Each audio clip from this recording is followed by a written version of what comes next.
A plethora of bowl games, which I have already picked poorly. Transfer portal is buzzing and maybe even a little peek ahead to the college football playoff.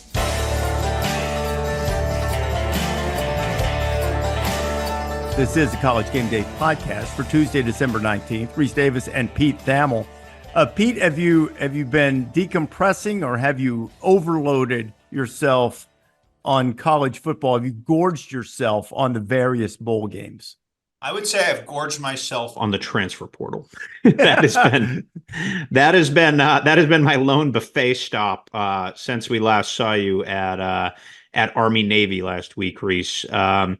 It's fascinating. I mean, the face of the sport next year, the faces of the sport next year are being reshaped and reshuffled and moved around. And it's been a really interesting few weeks. We've seen USC lose a lot of high-profile names from their roster. We've seen Georgia lose a lot of high-profile names from their roster. We have seen the embers of the great Nebraska revival. You can hear Big Red roaring back to life on the plains. So a lot of the 2024 early storylines are taking shape with personnel moves in the transfer portal. And quite frankly, the quarterbacks have really been the story. I mean, they are the sport, right? You do not win in the sport without a quarterback, and they are moving and shaking. Well, there's a team that's not in the playoff because of the quarterback situation. And, for years, I remember when I used to do the studio stuff with Mark May and Lou Holtz, I used to have a running joke, just when you think we're talking too much about the quarterbacks, let's talk some more about the quarterbacks. And that doesn't mean it's a one-person sport, but the way the game's played and the way offenses are designed now, you have to have that trigger guy, and it's why they are in such demand in the portal. It's why they make so much money in NIL or are enticed by the possibility of a certain amount of money in some cases. As you go back now and look at the comments that Matt Rule had made previously, in the moment, it appeared that he was sort of bemoaning the state of the sport, which in some ways I'm sure he was.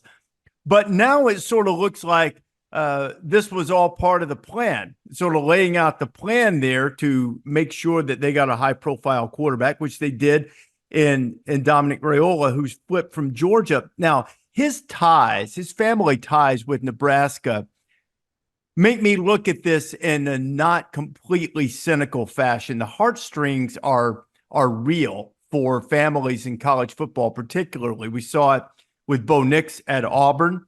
Certainly his career, elevated when he went to Oregon. But those things are significant. So I don't for a second, even though Rule might have been putting out the plan or dropping some breadcrumbs, I don't for a second dismiss it and say, he's just about money and Nebraska, gave him a better NIL deal. Maybe they did, maybe they didn't, but I don't think that's the entirety of the story. What do you think?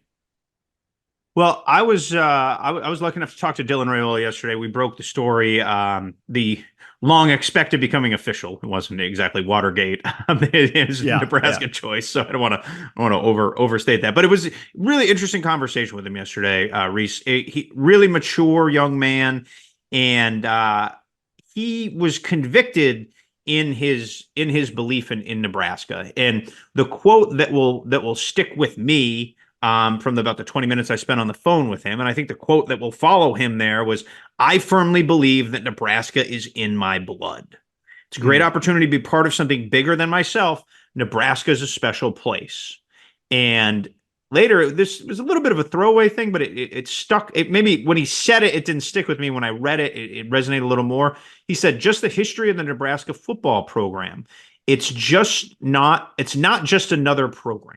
All right. So his father, Dominic, was a first-team All-American center there. He won the Remington Award. He was a finalist for 2 other O-Lineman awards. He had a 14-year decorated career with the Detroit Lions. I mean, he's an all-time great lineman and likely an all-time great Lion from that point. I mean, he was a mauler for well over a decade in the NFL. His uncle Donovan also played there. He's now the line coach. I was told yesterday that the grandparents would go and spend, obviously, as grandparents would with their kids and their grandkids, long stretches of time in Lincoln. So there are a lot of eyes on Matt Rule and his program and what they were developing there from the Raiolas. And I think that he kept talking about Matt Rule's culture. And I think that because of how deep the family ties are, and because they had spies in the building, right? And spies around the building and spies at practice. And the grandfather, Raiola, obviously raised two sons in football and knows what it's supposed to look like, right? So I just feel like there was a year-long built-in confidence that Matt Rule can do this. Because let's face it, I don't care if your uncle works there or your dad went there. If you don't have faith in the coach and the coaching staff, you're not going to send your prodigy quarterback there. You're just not going to. So, look, you and I have seen Matt Rule do this twice, right? We saw him do it at Temple. We saw him do it at Baylor.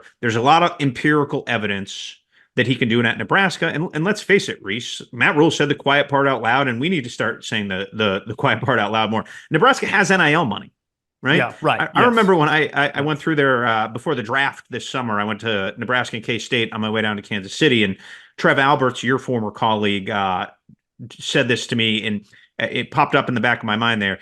He said, we're talking about the relentless support fans have given Nebraska, Rece, without much in return for the last 15 years, right? And he said Nebraska is the only school in the Big Ten that doesn't have any debt. So they're operating without any debt right now. So they're doing all this. The point is this. They are ready to go all in NIL-wise. And I really think the portal trends that we've seen in the last 10 days, the places you're like, I can't believe people are leaving USC. I can't believe people are leaving Georgia. I can believe it because I don't think they have the same NIL war chest that you would think that their logo would dictate. USC's NIL is a mess. It's been a mess. They had some staff changes, and they're losing real guys, right? They did not want to lose Tackett Curtis. If you spend any time with Lincoln Riley in the offseason, he talked about the freshman linebacker in as glowing terms as anyone who had never played a snap there. I mean, he was all in on Tackett Curtis. Tackett Curtis in the portal is a problem for USC. Damani Jackson was a big-time recruit. He was just an okay player there. He wasn't great. But you don't want to lose a guy who's local, who's a top-five recruit, who's playing real snaps for you. Malachi Nelson, and same thing. I mean, Georgia's lost Marvin Jones Jr. to the portal. They've lost Jamon Dumas Johnson to the portal. Like, these are real guys. And again, nobody's showing us the negotiations and the things, but I think Georgia is having a bit of an inflection point that they need to catch up to the Ole Misses of the world in the portal. And my last thought here, because I'm rambling, and we can get into this in upcoming days. The main reason why Texas, for the first time in basically 15 years, has been able to leverage the Texas brand and the Texas location is that no one in college football is spending more money than Texas, right? Now, they have a great coach, and they have a great quarterback, and they have great players. But all this has come together because they have leveraged their assets and developed the biggest war chest and shown an aggression in spending it. And this is just where we are right now. And it's almost like a test of, does your athletic department have their act together? Because it's nonlinear, right? You have to have the collective that has to pay, but you can't, as a coach, technically offer. But like, it just shows you have to have great alignment with all this stuff. So Lane Kiffin is winning the portal because Ole Miss was very smart and said, we are going to go attack this area. And that's why they're winning. I'm not crying for Georgia yet, though, Pete. I mean, some of it, there are also some tangible reasons why some of the players who have left did regarding the typical football reasons. Not that they wanted them to leave. I'm not suggesting that, but there are guys pushing them in some cases for playing time. I don't disagree with you at all that you need to have all of this together. And I do marvel at how well Lane did this year in keeping his team together, even with, with the losses in the two biggest games. But he still seemed to build a camaraderie and a culture. That's still the question, because you can go out and acquire talent. But if you acquire a team full of guys who are in it for them, which everybody is, there's nothing wrong with that. That makes it sound like I'm casting aspersions. They should be in it selfishly because no one else is going to look out for the player if the player doesn't first look out for himself. That doesn't mean he can't be about the team. He has to pursue his own best interest because no one else will if he doesn't. That said, if you don't have the right leadership and if you don't have the right feeling, when things start to go sideways, all of those players entered the portal for a reason. Doesn't have to be a bad reason. Doesn't mean they're bad people at all. They can be wonderful people. Maybe they entered it because they went to a higher bidder. Maybe they entered it because they thought for sure they'd be a star where they were just sort of a star before, or maybe a role player. Maybe they wanted to be, thought they had a clear path to a starting position. Okay, you twist an ankle, your backup plays better. You get a little Wally pipped, which happened in a couple of the Georgia cases. And now all of a sudden, are you still pulling in the same direction? Because now you're a little desperate. So I think it's a huge challenge for guys like Lane, and he's proven to be adept at it, for anyone else who's active in the portal, to keep that going in the right direction, because USC acquired a bunch of the right talent this past year on defense, and it didn't work. And when it started going sideways, it went real sideways. And I still think that's a challenge. Doesn't mean it can't be done. It just means it is a daunting task for the head coach and the leaders on the team to build an us mentality instead of a, for lack of a better term, a mercenary mentality. Because if you put together a team of mercenaries, and I'm not saying that's what Ole Miss is doing, don't misunderstand this at all, because I think they've done quite well in this regard. But if that is your whole thing, you say, we're going to throw money at this problem without a plan, then you're not going to get what you've invested. I think that happened a little bit with USC this year, especially on defense, maybe offense too, because, they had trouble protecting Caleb as well as they had previously. That's what you're going to wind up with. And that's the challenge for the coach, is to, once they get in there, this is just like it's always been. You have to earn your spot. We're going to make the decisions that's best for the team. You can still make your appearances. You can still collect your money, all of that. But in terms of playing time, that's all earned. And I think that's a challenge for some of these coaches that are really active in the portal, because you're changing your leadership, or at least a portion of it, on an annual basis now. And that wasn't true in the past. Yeah, I think that it's an interesting point, Rece, but I also think too, we have to evolve a little bit with like Lane Kiffin, right? Because he's now had this similar scenario for the third straight year. No, right?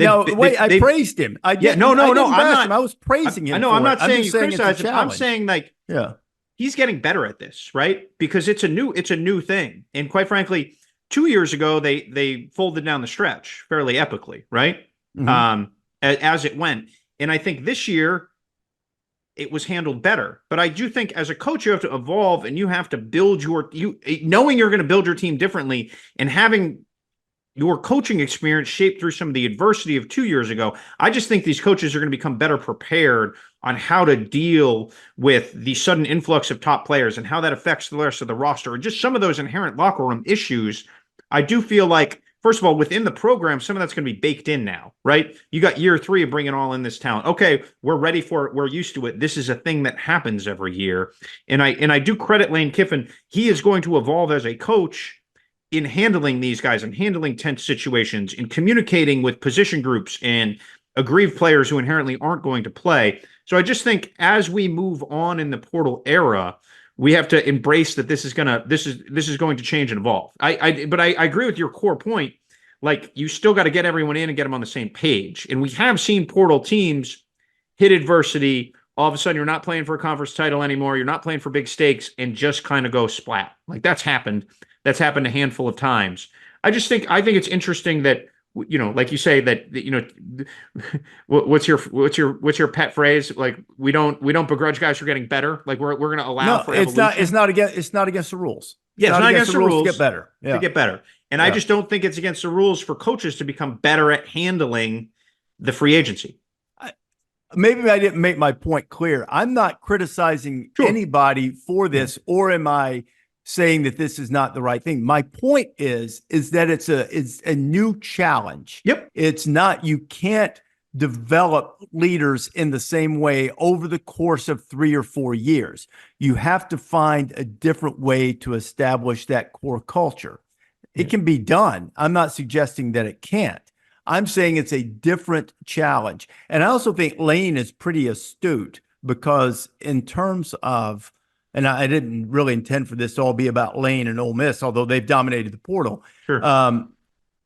I think he's been pretty astute because chances are it's going to be hard for Ole Miss to consistently out-recruit Alabama, Georgia, LSU, Texas coming into the league. So you find the right guys and you also get a more seasoned player. Now, that's the upside. The downside I mentioned, you've got guys who are coming in, and when they come in the second time, now they want theirs, and they should, by the way. When you go to a place the second time, you're pursuing your career in a very short period of time for a college athlete. So you should come in there, wanting wanting yours, not in a selfish way, but wanting to excel.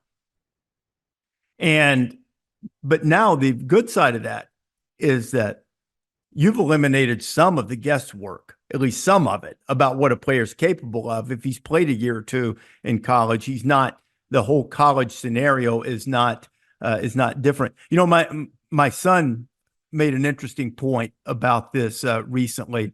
He was in the portal, but in a different way as a graduate transfer when he left Princeton and went to Duke after graduation. And one of the things he said that from talking to other guys that he's encountered in his baseball journey is that guys who go in the portal more times than not at the high levels are finding the same thing, but a different uniform and a different locale, that they think they're going to something different, but they're really not. It's all kind of the same, in terms, there are things that are better one place than the other. Coach, you might relate to better here than somewhere else, something like that. But generally speaking, as a structure, high-level Division I athletics, from both his experience and from those that he's played with, in college ball who've transferred and in pro ball, saying it's the same thing. It's just, it's a different guy saying it. Different guys saying it, and the uniforms are different, and everything else is pretty much the same. And in terms of what he means by that is like in terms of what's expected. Your schedule, your weight room responsibilities, class. There may be different rules, but basically it's the same thing wherever you go. Yeah. So I think we should have Lane Kiffin on our podcast at some time, maybe like after spring ball, and talk to him a little bit about the leading a team of, meshing a team and leadership in the modern college football era. Because I think it would be interesting. But I think I know his secret, Rece. I think he's rallied everyone around Juice Kiffin the dog. All right. And there's really two rallying cries about Juice. I think he's seen Kirk Herbstreit's dog get so famous that he's gotten the team rallied around Juice to make sure that Juice stays more famous than Ben. Because quite frankly, it's neck and neck right now. If they were to have followers, or if they were to have social resonance.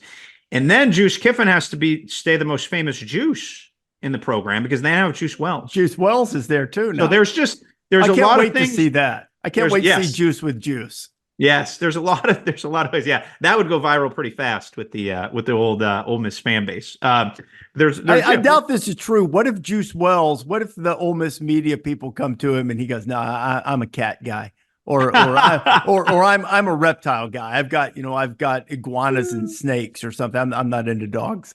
I think they'd tell him to transfer to Delta State. Yeah. I don't know. Maybe not. Yeah. Much can be forgiven if you make a couple of plays on Saturday. Yeah, right? He's probably going to go for 1,200 yards this year. So he could probably have hamsters and iguanas, and they wouldn't really care. One more thing about Lane and handling the locker room and everything. I remember when Spencer Sanders went to Ole Miss, and I don't know the details of why he went to Ole Miss. Now, I've sort of been a Jackson Dart fan since I first saw him at USC. So when Spencer Sanders went to Ole Miss, I thought, why is he doing that? Jackson Dart's going to be the quarterback, and I didn't really sense or hear or rumblings. Now, maybe it's because Ole Miss was winning and Dart was playing well, but I didn't really hear any rumblings of discontent from that. So I think that's to Kiffin's credit too. I mean, that's just the most notable example is you bring in a quarterback and the quarterback ends up not playing.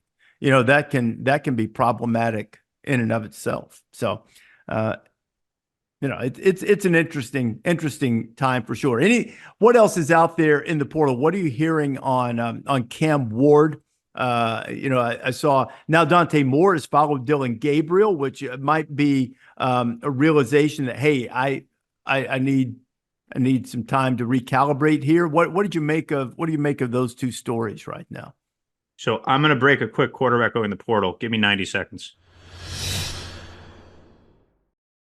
That only happens on this podcast, in College Game Day podcast, that Pete Thamel interrupts the proceedings right here. Our crack technical team makes the edit, so you can't even tell. And now we're back. 97 seconds later, moments ago, Pete Thamel, the authority, many call him, broke a quarterback to the transfer portal. Pete, let's build the drama. First of all, was it a quarterback going into the portal or was it a destination selected? It was a dive into the portal. Tulsa's Braylon Braxton, who had a great 2022. He was a freshman All-American quarterback. He is diving in now. There'll be a pretty good market for Braylon Braxton. Two Pac-12 schools were playing footsies with him last year in the portal. And he could have gone to a pretty high-profile destination. He stuck around to playing Kevin Wilson's offense. He was banged up this year. He was hurt a bunch and didn't play as much. So it will be interesting to see. He's I believe he's a DFW native from that area. It'll be interesting to see where Braylon Braxton ends up. There will be suitors, Rece, because as we know, everybody needs a quarterback.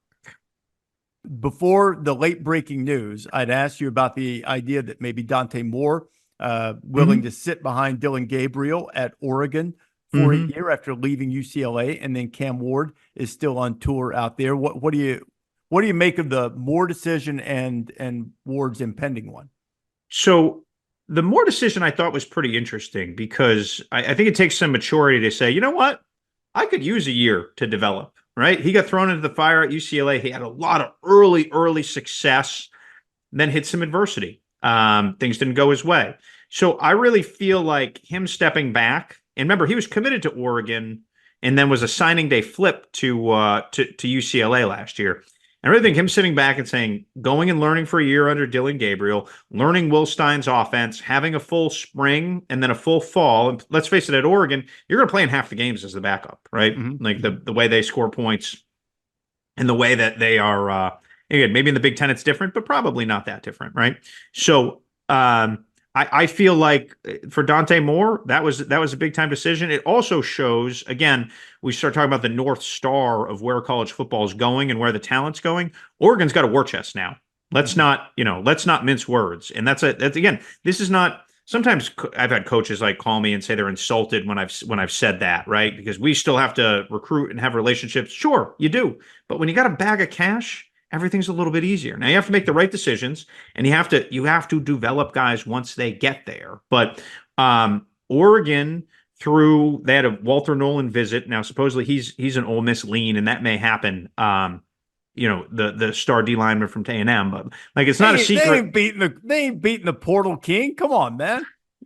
Look how much money they got. That's a Portal King. Yeah. They're doing. I'm kidding. Yeah. Please. No, it's hard to be skeptical of Ole Miss as a contender if they do get like a Walter Nolan. Because at a certain point, Jackson Dart's really good. Juice Wells was one of the three best receivers in the SEC the last 2 years, right? So, and then you have like this is where Ole Miss has traditionally suffered, other than when they maybe had like Kim Diche or some guys like that, is they don't have the same dogs inside that Georgia, LSU, and Alabama have. And ultimately, now, Freeze was able to run a tempo that negated some of that stuff, right? And good on him. But like ultimately, that's where those SEC games are won week in, week out, etc. If you start getting those like ginormous impact top 10 type pick interior linemen, and you get the elite offensive tackles, and you combine it with the skill that they've had, that's when you have to start rethinking the paradigm of Ole Miss a little bit. So they would have been in an expanded playoff this year. Yes. Assuming, and there's no reason to think the committee would have ranked differently knowing that they had 12 spots, but yeah. they would have had the last at large spot in the playoff this year. Correct. Yeah. Wouldn't it have been, they would have gone to Columbus and played Ohio State in those mock-ups? I believe they would have gone to Georgia, something we'd already seen, but they would go back.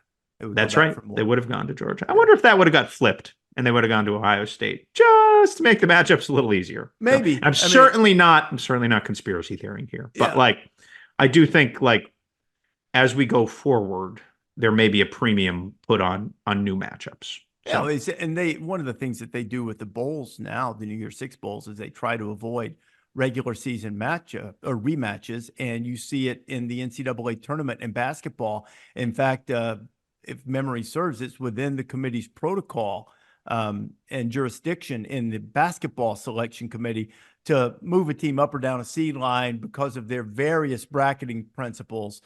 Some of which include trying to avoid rematches. Sometimes that's impossible in basketball simply because, a conference might have so many teams that all of the bracketing principles can't be followed. But it will be interesting to say, hey, you know what? In this particular instance, you have Penn State 10, Ole Miss 11. If you do that, then you have rematches of games in the same site that we've already seen in the regular season. Do you just, flip one or the other, either make Ohio State 6, Georgia 7, or make Ole Miss 10, Penn State 11 in order to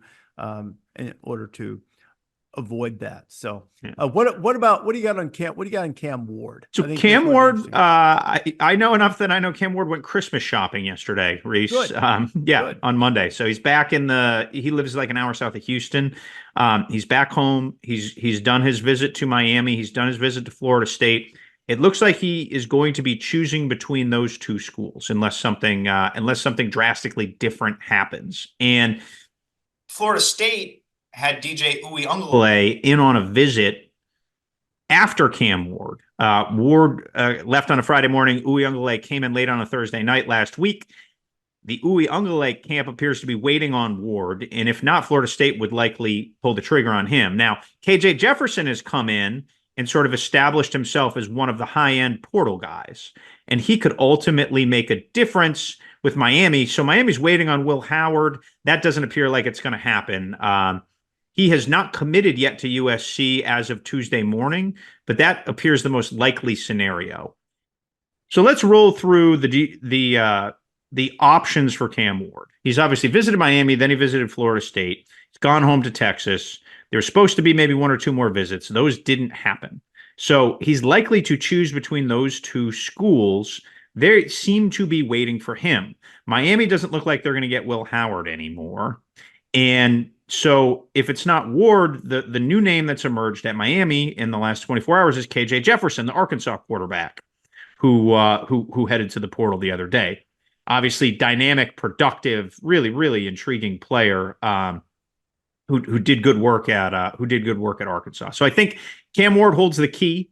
He's the coveted one. If he chooses Miami, Florida State would likely move on DJ Uiagalelei.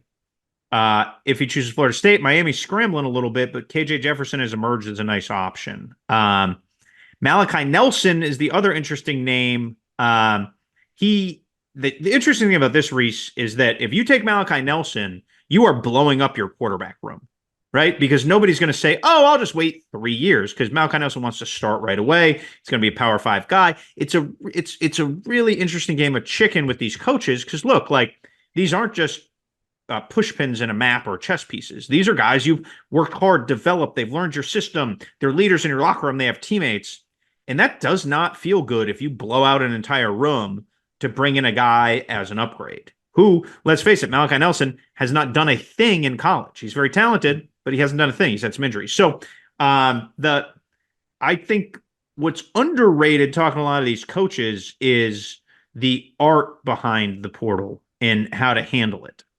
Thank you for crystallizing and augmenting my earlier point perfectly right there. I mean, this is the portal. I mean, but there's nothing wrong with it. I'm for it. I've said that 100 times. It's just a really fascinating thing in human psychology, which more and more, that's job description number 1A, I guess, behind being a football expert, which they certainly need to be. But behind that, being a master in human psychology is maybe the most important component of a coach's resume and his arsenal if he's going to put together a winning program. So quarterbacks will continue to dominate the talk once we get to the national semifinals and the college football playoffs. J.J. McCarthy healthy, Jalen Milroe's emergence, Quinn Ewers, is he going to, continue his ascendancy late in the season? And of course, Michael Penix Jr., can he finish off with a great run in his career too? Pete, before we bounce out of here, early bowl game that you're looking forward to, which one are you looking forward to, sort of saying over the next several days leading up to the playoff? And I guess I can't answer all of them because I love all of the bowl games. So do I. But give us one to focus on. I'll give you one that I'm going to look forward to. Someday, my friends have teased me when I retire, I'm just going to wear a green jacket and be part of the host committee for the Fenway Bowl. So I have booked my travel to Los Angeles to allow me to go to the Fenway Bowl in Boston, where I live. And I will be attending SMU, who I'm excited to see in person, by the way. Like they're an impressive outfit, scored a ton of points. They take on local Boston College. So I'm hoping it snows and Fenway Park looks like a winter wonderland, and 11 a.m. kick. So, can get Teddy some breakfast. And, someday Teddy may accompany me to the Fenway Bowl. We'll go sit in the old bleachers and go. I think at not quite 2, he's probably not ready for that. Plus, at 2, he's so big he wouldn't fit in the Fenway Park seats anyway, because they were made in 1912. But I don't think him running around the park is probably going to be good for anyone in the cold. But I would say if there's a game I'm looking forward to, it's going to be the one I see in person, Rece. That's a good call. Getting Teddy breakfast. Have you considered getting him Pop-Tarts? I have not. We are certainly not any paragons of health, but my God, our Pop-Tarts are not healthy. No, wait a minute. No, have you ever put butter on a Pop-Tart? Rece, I know you're from the South and drink Dr. Pepper for breakfast, but even for you, that's like if you haven't, I really think you should. Have you ever put butter on a Pop-Tart? It's so freaking good. What? And if you're playing along at home with Did Pete Thamel get the pop culture reference, you win. They'll give you the prize. If there's a pop culture reference, I don't know it. That's the safest bet. What's that from? It's right in your wheelhouse too. It's from a great New Englander and a Boston area guy, Peter Griffin from Family Guy. And he locks up again.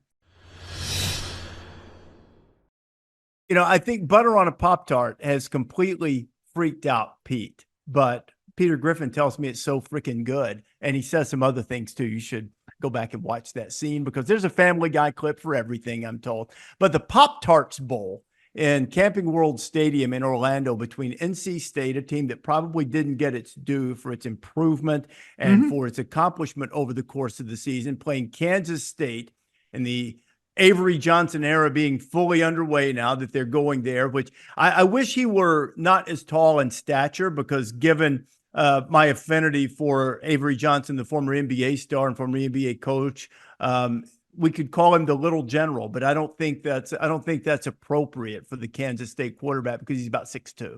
So he's got a big mullet too. Let's face it. Yeah, he's got a lot of hair working there too, so he's got that going for him, which might make him preseason Heisman favorite to me. I'm going to ask. He's electric, Rece. I mean, he's electric. He's going to be a face of the sport the upcoming years. He's got like Anthony Richardson like he's rare, man. He is a rare bird. Let's see how he does against that salty NC State defense. Now, butter on a Pop-Tart, I recommend. Salt, probably not. Although honesty compels me to say it because we don't tell lies in this podcast. I've never put butter on a Pop-Tart. Okay. I just he does drink Dr. Pepper for breakfast, by the way. No, I don't. I drink coffee first, then copious amounts of Diet Dr. Pepper. Diet Dr. Pepper, sorry. Which I've still been, I'm told that a Dr. Pepper executive was delighted that I brought her daughter up on the podcast and mentioned that I should have a deal, yet still no deal has arrived here. But anyway, but I don't know why they would give me a deal. I'm pretty much responsible for keeping their supply chain humming, I think, by buying it. So I don't really know why they would give me a deal since I'm already buying it. So we're going to get together again. We're going to make some bowl picks before Christmas, and then we're going to do some in-person podcasts, which you and I see each other a lot, but getting us all together with the whole team, Taylor and Adrian, and I don't know, is Sarah coming? I don't know who else coming, but who else coming out there, Taylor, to Los Angeles? You're coming. So I will be there. Unfortunately, Sarah Abbott is not coming out to Los Angeles, but we'll have Adrian. Adrian's coming. Right. We'll have new hire Sean here. He's listening on the podcast today. He's fixed all of our problems. We're blaming him for our problems now, right, Pete? No, Sean has said, why have they done this to me? What did I do wrong? Is this some type of demotion? But Sean, we learned before we started, is a Valdosta State Blazer, just as our great Lindsay Lloyd, who runs things for us on College Game Day. Proud Valdosta State Blazer too. So we've got to make sure we get Sean and Lindsay together to talk all things Valdosta State. Titletown. Some people think it's Green Bay, but I think it's Valdosta. Won a lot of national championships in high school football there. And the Blazers are good too. So wasn't Tate Rodemaker's dad the coach at Valdosta High? I know he played there. I'm not sure if it's what is it. Sean can answer this if his mic's on. I think is it Valdosta and Lowndes that are the two big schools in the city of Valdosta. Is it Lowndes County? Is that there? Yeah. Is that right? That's correct. Yep, Lowndes County, Valdosta High versus Lowndes. Yeah. Okay. That's a big game. One quick Georgia high school football story before we go. I still think maybe one of the greatest games I've ever seen. It did not involve Valdosta or Lowndes, although I think the winner of this game went on to play them maybe in a state championship or some such thing. LaGrange played Colquitt County, which is where Ray Goff played, and Ray's younger brother Bucky might have been playing there that year too. LaGrange played behind a quarterback called Rodney Hudson. Do you remember him, Pete? From the early 90s, probably played at Mississippi State. And then transferred and played somewhere else. I mean, you want to talk. It's how quarterbacks are such an inexact science because Rodney, he was a dude, man. And he put on one of the great performances I've ever seen. You watched him and you go, this guy can't miss in college. And, he had a nice career. But, and things didn't go his way for whatever reason in terms of him becoming a superstar. But man, oh man, it was packed on the sidelines. I was working in local television at the time.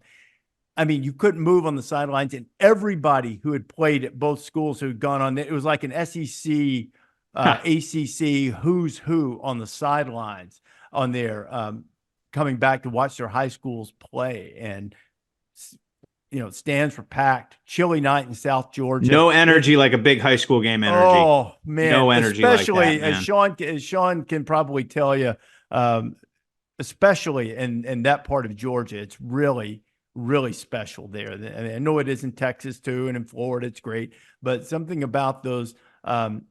This was in a town called Moultrie, Georgia. It was where the game was played. And I mean, it was like everything had shut down for that game. It was really, really cool. One of the best performances I've ever seen. And it was a great game too. But at any rate, so that's how they do it in Valdosta, and Valdosta State's going to try to do it that way too. We'll pay off the stake bet when we get to Los Angeles. I hear we've got something really special planned for that particular podcast. We'll be back to make some picks in the bowl games. Based on my Capital One Bowl Mania challenge, we're not off to a stellar start there, at least not picking against the spread. So at any rate, that's what we'll do. Pete, hope you have a great holiday, my friend. Thank you, Rece. May your internet connection be clear. Yours too, pal. This is the College Game Day podcast. Download your podcast wherever you prefer to get them. The best way is to subscribe, and we wish all of you speedy internet connections.